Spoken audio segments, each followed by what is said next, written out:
আমার গত সপ্তাহের যশোরের আলোচনার একটা লাইনকে কেন্দ্র করে আমাদের অনেক রাজনীতিবিদ বন্ধুরা অনেক ক্ষুব্ধ প্রতিক্রিয়া দেখাচ্ছেন। ওই কথাকে নিজেদের গায়ে টেনে, নিজেদের গায়ে মেখে ওনারা ক্ষুব্ধ হয়েছেন। প্রিয় ভাইয়েরা, আমি বলেছিলাম যে একদল খেয়ে গিয়েছে, আরেক দল খাওয়ার জন্য রেডি হয়ে আছে। তো এখানে কি আমি কোনো দলের নাম বলেছি? বাংলাদেশে 48টা প্রায় নিবন্ধিত রাজনৈতিক দল, কোনো দলের নাম আমি বলিনি। কথাটাকে আমি জেনারেল রেখেছি।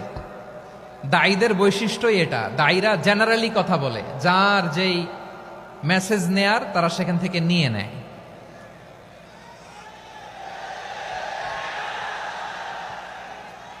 তো কোনো দল এটা নিয়ে কোনো কথা বলল না, আপনারা এটাকে নিজের গায়ে যে মাখালেন এটা ঠিক হয়নি।